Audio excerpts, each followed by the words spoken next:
Hey everyone, this is Ryan with the homesteadconsultant.com, and I think I've finally cracked the code to being able to tractor rabbits through your pasture. Historically, this has been an issue because rabbits like to dig out, and the solutions for rabbits digging out have been less than ideal and have made things pretty hard. So I'm going to explain really briefly why some of the previous solutions that I've seen used for tractoring rabbits have been a problem, and how I've managed to deal with that in a very, very simple way that you can emulate on your own property.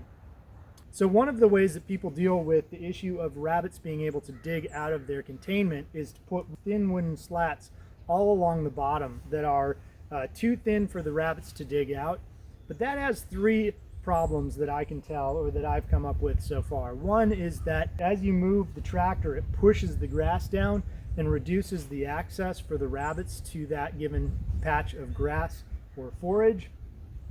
Two is that the rabbit's feet and legs can get caught in it as you move, because the slats are moving with the tractor. So their legs and feet can get caught, broken, damaged, especially when you have a lot of rabbits in a tractor and you can't exactly see what every single one is doing while you're moving it. And then three, those slats, because they're wooden, have a tendency to bow, and what will happen is they'll start to bow apart, and you'll actually get these larger than appropriate holes or spaces where the rabbits can get through and can still dig under. So they need to be consistently replaced. They can also rot, and they also add a lot of weight to the tractor. So there are quite a few reasons the slats, they work, but they don't work well. The other typical way of dealing with this is to actually affix a fencing material like a chicken wire or welded wire fence to the bottom of the tractor. And again, the issue with that is when you're pulling it, it flattens down the grass. So the grass is flattened where it's very difficult for the rabbits to get to it. And then the same issue with their feet and legs getting caught. So when you move the tractor along, their feet and legs can get caught because that fence or that protection is moving with the tractor, and it's very difficult to move it without harming the rabbits in the process.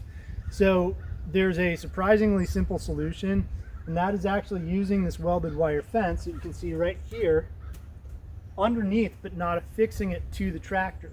So I build my tractors 4 feet wide by 8 feet long, and I have a whole video on how to build a chicken tractor that's actually what this is, but it can be used for rabbits if you use this technique.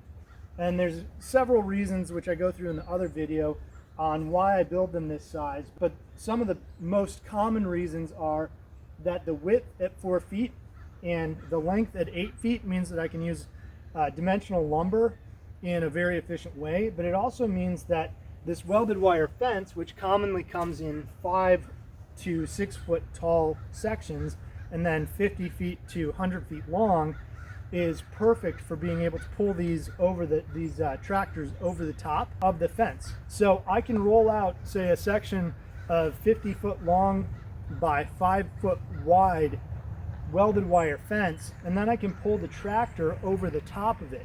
So when I roll that fence out, it allows the grass to grow up through like this, rather than me dragging this across and matting down all that grass, which means the rabbits have access to it as I pull the tractor along. Here you can see how well the rabbits have been able to eat down the grass, and then you can see the grass next to it, how much taller that is. So they've been able to do a really good job eating this down because of how the wire mesh works.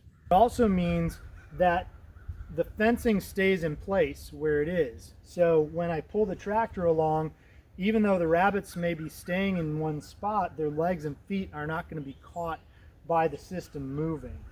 So those are the two major advantages.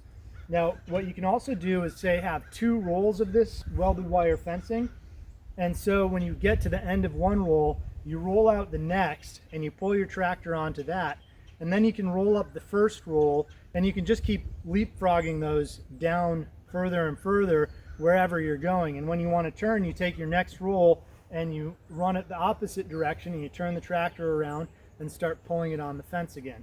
So it's a really simple solution to how do I tractor meat rabbits so that I'm having to feed them less, but also protect them from predators and also keep them from getting out.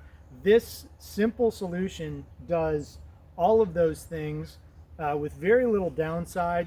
The only downside that I've run into is occasionally these fences can catch on the front corners as you're pulling it.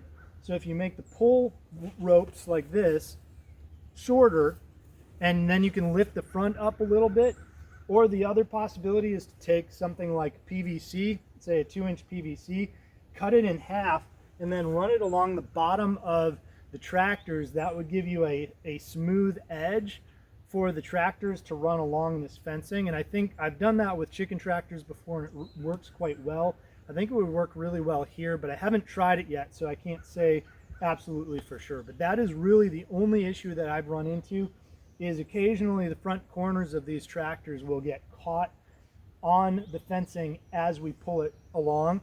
And so shortening the pull rope to make sure that you can get the front end up a little bit, and potentially putting PVC skids on the bottom would both be solutions to make that easier. If you found this helpful and want to see other tips and creative ideas on how to run your homestead, how to make life easier on your homestead and reduce the amount of work and increase the amount of productivity, take a look at my YouTube channel. I have lots of videos on how to do that. I also help people set up homesteads at thehomesteadconsultant.com. You can find all my information, as well as transparent pricing on my website. Lots of explanations as to what I do and other resources there. Thanks so much for watching.